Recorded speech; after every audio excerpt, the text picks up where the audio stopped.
E aí, pessoal, saudações aí, meus alunos, alunas, colegas. Eu queria aqui dar um salve para todos e comentar um pouquinho sobre um concurso recente que foi aberto aqui no Rio Grande do Norte. Bom, pessoal, queria comentar aqui um pouquinho sobre esse concurso e comentar também algumas questões sobre a banca, certo? O concurso que saiu, está aqui na tela, é o concurso do Conselho Regional dos Técnicos Industriais do Rio Grande do Norte, que é o CRT-RN. Bom, algumas dicas interessantes para quem vai fazer esse concurso. Esse vídeo é um vídeo apenas demonstrativo, em outras oportunidades depois a gente vai disponibilizar links para eventuais cursos online, resolução de exercícios, materiais, etc. A gente vai colocar também alguns materiais aqui gratuitos para o pessoal ir estudando, fazendo questões também, teorias e questões, tá certo? Mas o intuito aqui é mais para esclarecer sobre esse edital, certo? Bom, o Conselho Regional dos Técnicos Industriais do RN, chamado de CRT, foi aberto recente o edital. E o que é interessante o candidato saber em relação a essa entidade, que na verdade é uma autarquia. Então, isso é importante já o candidato já saber o concurso que ele vai se inscrever. Tem informações relevantes sobre o órgão ou entidade que ele vai prestar o certame, é interessante, muito antes até mesmo de adentrar nas minúcias do edital, né? Então, vamos lá. Está aqui o concurso, né, a entidade, e só frisando, como eu tinha comentado, como se trata de um conselho, é uma autarquia.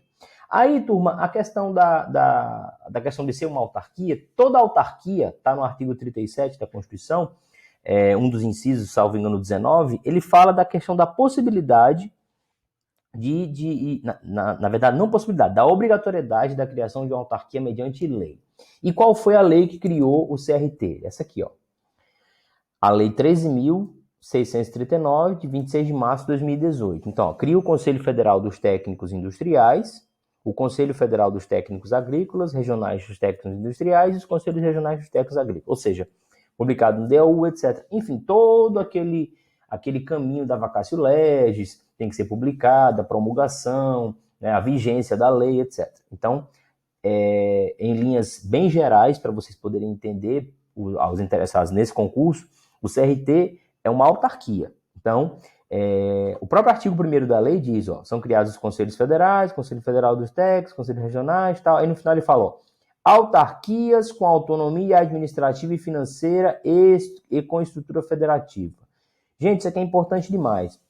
Nas nossas aulas de direito administrativo, a gente fala muito sobre isso.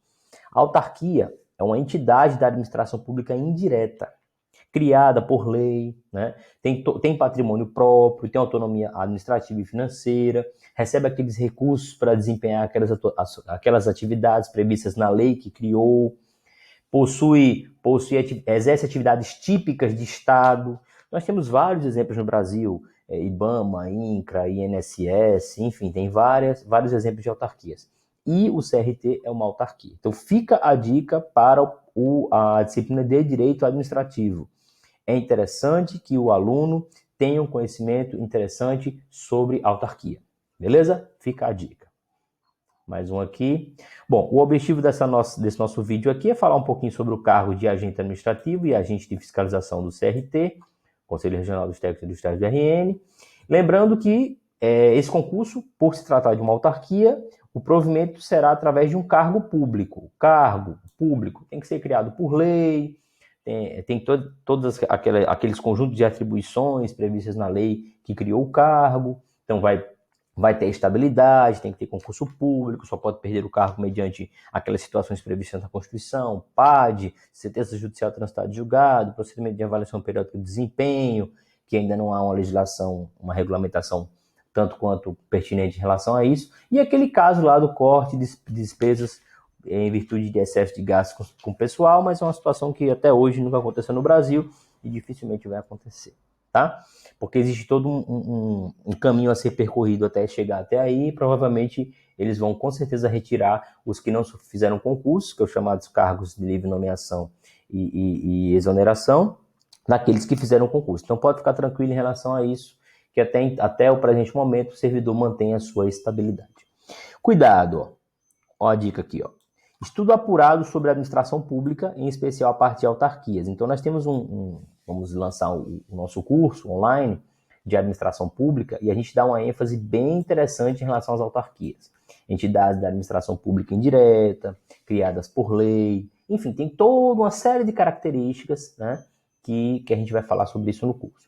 Uma atenção especial também à Lei 8.112, que é o regime jurídico único dos servidores públicos civis da União, justamente pelo fato de que esse Conselho Regional ele está sob essa égide, né, da 8.112. Muitos conselhos eles têm a lei estadual e tem a 8.112 subsidiária. Então, a 8.112 ela está presente basicamente em todo e qualquer concurso, né, relacionado a cargos públicos em geral e administração pública em geral, servidor público está entrando aí no 8.112, certo?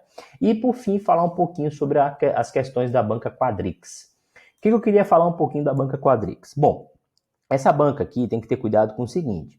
Inclusive, nesse concurso aqui, as questões elas são certo e errado, viu, turma? Elas são certo e errado. Deixa eu dar uma melhoradinha aqui. Se as questões são certo e errado, o que acontece? A gente tem que ter cuidado em relação a isso. Por quê? Porque se as questões são certo e errado, uma errada anula uma certa. Então tem que ter cuidado com isso aí, né? Cada edital tem suas peculiaridades. Dê uma olhadinha no edital para ver se tem alguma coisa relacionada a isso. Mas provavelmente sim. Então é uma banca muito parecida com o CESP, certo? Então o perfil, padrão de prova já muda um pouco, certo? Como eu comentei no início, o CRT, natureza jurídica, é uma autarquia. Considerações iniciais é interessante saber que é da administração indireta, tem todas aquelas características, etc. Então isso aí é mais para a gente poder dar esse bate-papo inicial e já dando essa dica em relação à necessidade do aluno que o aluno vai ter de desenvolver esse estudo específico sobre a autarquia, porque com certeza questões sobre a autarquia vão cair na prova de direito administrativo. E também pelo próprio conteúdo programático, que você vai ver como é importante. Olha aqui, ó. Olha o conteúdo programático. Conhecimentos complementares. Você tem uma parte de legislação e ética na administração pública, que também engloba a nossa matéria aqui. Então você tem, por exemplo, ética e moral. Ética, princípios e valores, ética e democracia, exercício de cidadania. Isso aqui é uma parte bem ética e função pública, é uma parte bem introdutória e também ética no setor público. É uma parte bem teórica, né? É interessante pegar um materialzinho específico mais sobre ética para falar. Tem o estatuto, o código de ética também, mas ele não citou aqui, então em princípio não cai o código de ética explicitamente falando, né? Mas é importante um material teórico sobre ética, moral, né? A necessidade que o servidor público tem de não apenas fazer o que está previsto em lei, mas agir de forma honesta, né? Agir de forma proba, etc. Então é importante essa partezinha aí.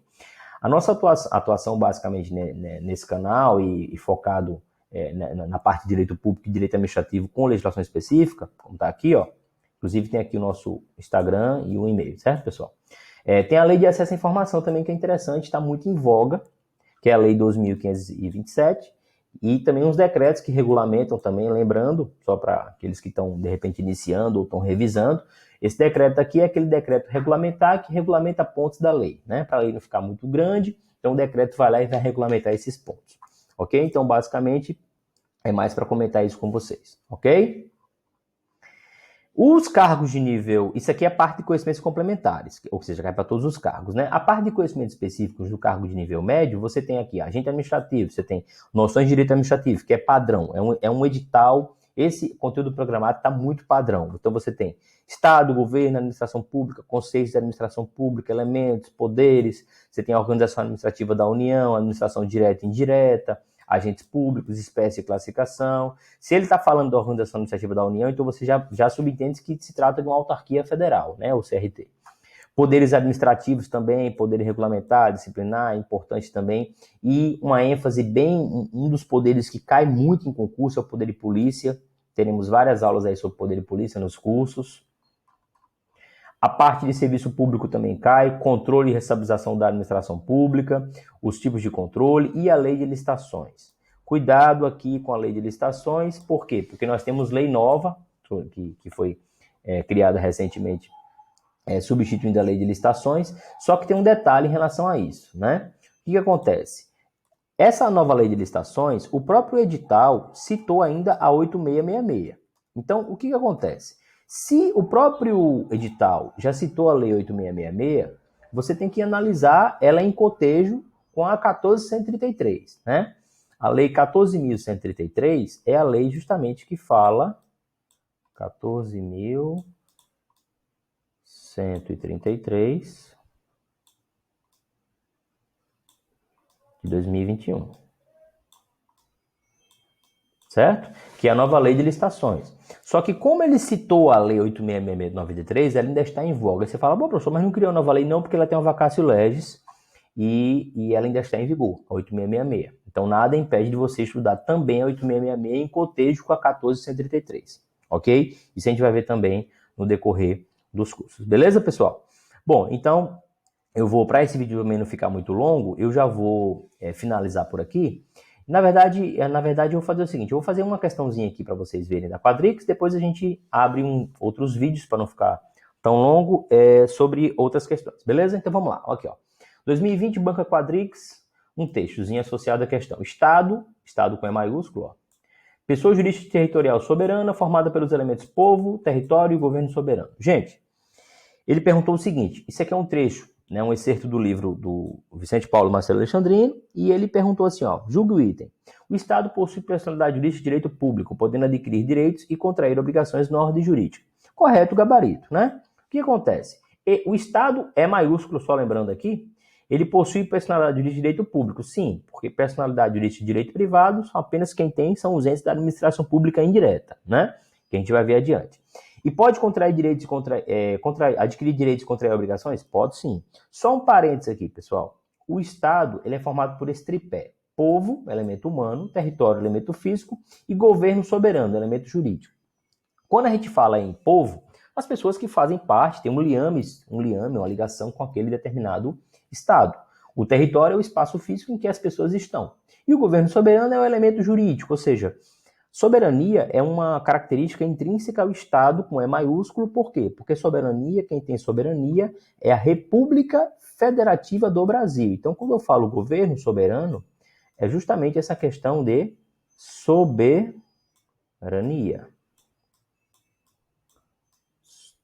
Vou ficar um pouquinho estranhozinho aqui, mas deixa eu só dar uma apagadinha aqui, mas nos outros slides eu procurarei fazer mais com a questão da digitação. Mas tem a questão da soberania, né? A questão da soberania é importante você não confundir soberania com autonomia, certo? Soberania, quem tem é a República Federativa do Brasil, formada pela união indissolúvel da União, Estados, Distrito Federal e municípios. Porque os territórios eles fazem parte da administração indireta. E não mais existem, né? Porque são autarquias territoriais que não existem mais. Mas só para você poder entender. Soberania, quem tem é o Estado. A autonomia é diferente. Já a autonomia, quem tem são as entidades políticas. União, Estados, DF, municípios. Ok? Então fica aí uma diferençazinha. Ok? Então, questão 1. Quadrix, correto, gabarito. Beleza, pessoal? Então, basicamente, essa foi a ideia, nosso vídeo introdutório. E mais para frente faremos vídeos com mais detalhes, especificando, esmiuçando as questões da banca Quadrix. Ok? Tchau, um grande abraço, até a próxima.